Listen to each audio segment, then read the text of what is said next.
কয়েকদিন আগে সুপ্রিম কোর্টে এসআইআর মামলাতে কারো অংশগ্রহণ করা নিয়ে জোরালো দাবি উঠেছিল, জোরালো কথা রচিত হয়েছিল যে ইতিহাস গড়া হবে।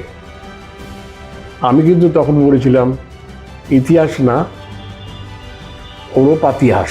শুনানি পর্ব যখন সে দেখলাম এবং তার রিপোর্ট যখন বিভিন্ন সংবাদ মাধ্যমে আমার কাছে পৌঁছলো, তখন দেখলাম যে ইতিহাসের ভূগোল গতি, এই ব্যাপারটা ইতিহাস হবে বলে অনেকে চিৎকার করছিলেন অনুপ্রাণিত হয়ে, কিন্তু সেটা ভূগোল হয়ে গেল।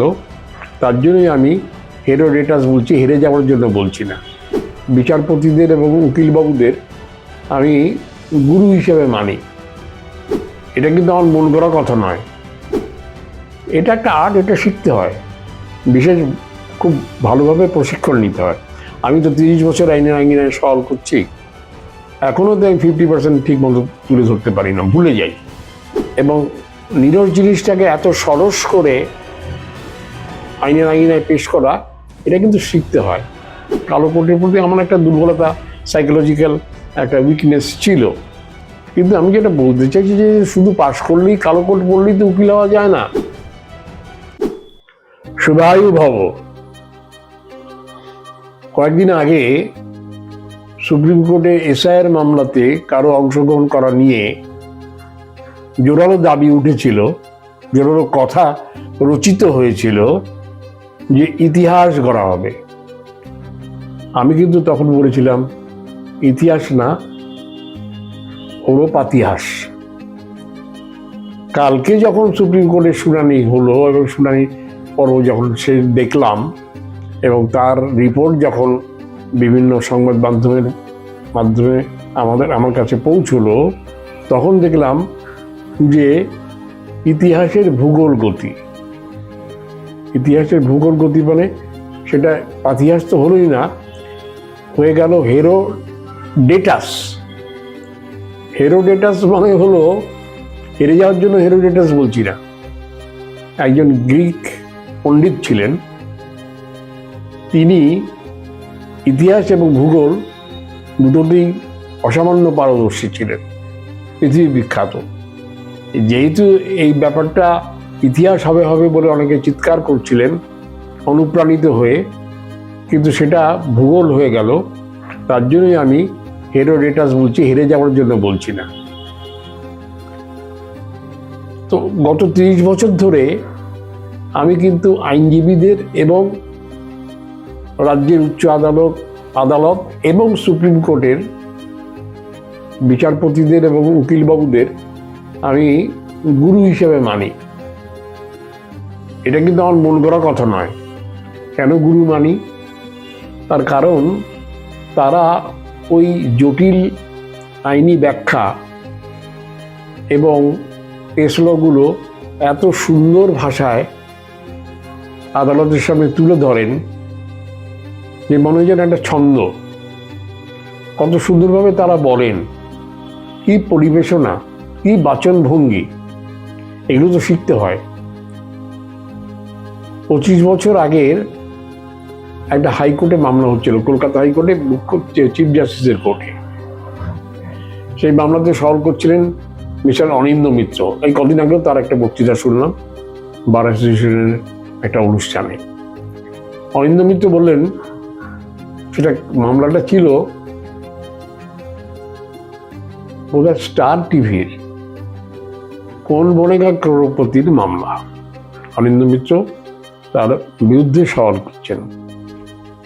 তাতে তিনি এক জায়গায় বললেন, this programme is ফ্যানিং the flame of grid. শুধু ভাষার মুন্সিয়ানা নয়, ইংরেজি ভাষার উপর দখল আমাকে মুগ্ধ করেছিল। এবং তারপর মাস 5-6 বাদে যখন আমি দিল্লি থেকে ফিরছি, ওনার সাথে একই ফ্লাইটে ফিরলাম, বাসে বসে কথা হচ্ছিল, আমি কিন্তু আপনার খুব ভক্ত, আপনার ওই ফ্যানিং দ্য ফ্লেম অফ গ্রিড, উনি তো ভুলে গেছেন কোন মামলাতে। ওই মামলাতে আপনি বলেছিলেন। আমি তাকে স্মরণ করিয়ে দিয়েছিলাম। এটা একটা আর্ট, এটা শিখতে হয়, বিশেষ খুব ভালোভাবে প্রশিক্ষণ নিতে হয়।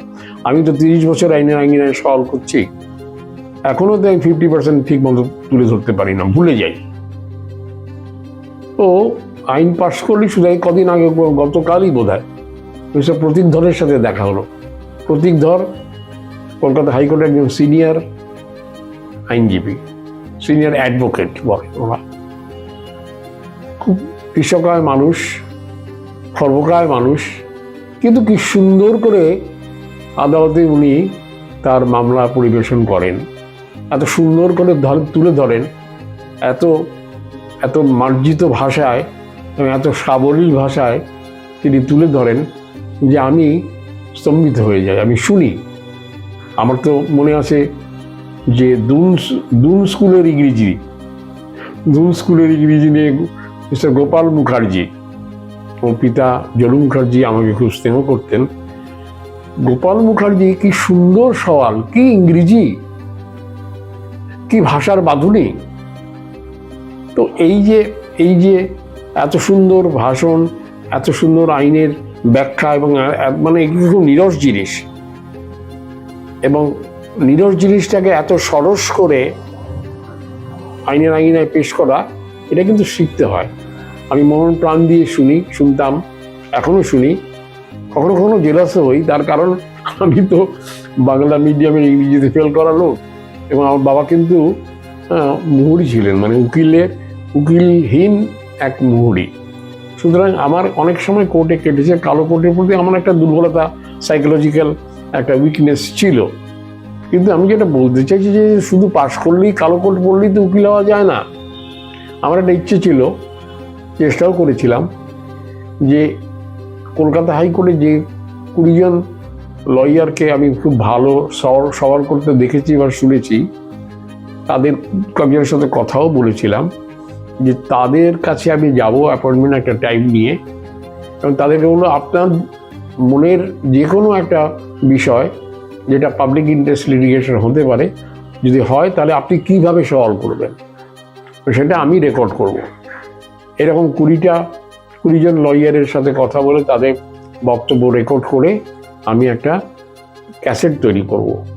সেই সময় ক্যাসেট ছিল, এবং সেই ক্যাসেট, এবং এটা নিয়ে আমি national university of juridical science, সেখানে আমাকে কয়েকবার ডাকা হয়েছিল। আমার মধ্যে লোককে যে কেন ডেকেছিলেন ওরা আমি জানি না, তাদের সাথেও কথা বলেছিলাম।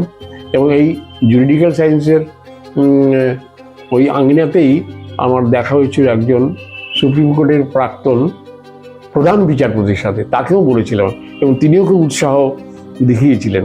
কিন্তু আমি শেষ পর্যন্ত আর সেটা করে উঠতে পারিনি।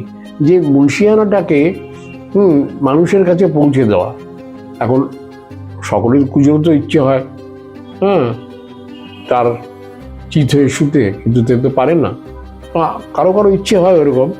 তো এই ইচ্ছেটাকে আমি নিন্দামন্দ করছি না, কিন্তু সেই ইচ্ছে নিয়ে যে এত অনুপ্রাণিত সংবাদ মাধ্যম, সেটা সম্পর্কে আমার বক্তব্য। তো আমি করতে পারিনি, সেই জন্য আমার মনে হয় কিছু অপরাধ দেবেন না, আনন্দবাজারের কথাই পড়তে হয়, নইলে পিছিয়ে পড়তে হয়। আমি বলছি না যে ভালো সওয়াল করতে হয়, নাহলে সওয়ালের চেষ্টা না করতে হয়, তা আমি কিন্তু বলছি না। আমি বলছি যে ভালো করে শিখে এবং বুঝে কাজে হাত দিতে হয়, নইলে নিন্দামন্দ শুনতে হয়। এটা নিছকই কিন্তু কবিতা লেখা নয়, এটা বুঝতে হবে। এবং যদি এটা আমরা মনে না রাখি, নাহলে কিন্তু আমাদের হেরোডেটাস হতেই হয়, এবং ইতিহাস সৃষ্টি করাতে কিন্তু বড়ই কঠিন, এটা বুঝতে হয়। তো আমার মনে হয় এটা সম্পর্কে আমি বলতে চাইছি, যেখানে আমরা যেমন আবেগ নিয়ে অনেক কিছু বলি, অনেক কিছু করি, এই যেমন আমি এখানে এটা বলছি, এরকমভাবে কথা বললে তো সুপ্রিম কোর্ট বা হাইকোর্টের সাথে শুনবে না। সুতরাং তারা যে ল্যাঙ্গুয়েজটা বোঝেন, পছন্দ করেন, সেই ল্যাঙ্গুয়েজে কথাটা বলতে, ল্যাঙ্গুয়েজ মানে আমি ভাষার কথা বলছি না, বিষয়বস্তু, ছন্দ, পরিবেশনা, সেখানে কেস ল দিতে হবে, আইনের ব্যাখ্যা দিতে হবে। শুধু যে ওখানে চিৎকার করলে হবে না, আমি ইতিহাস সৃষ্টি করবো ভেবে গিয়ে ওখানে কিছু বক্তৃতা দিলে হবে না। এই কথাটা বলার জন্যই আজকের আমার এই প্রতিবেদন। ইতিহাস সৃষ্টি করাটা সত্যিই বড় কঠিন। নমস্কার, ভালো থাকুন, ভালো রাখুন।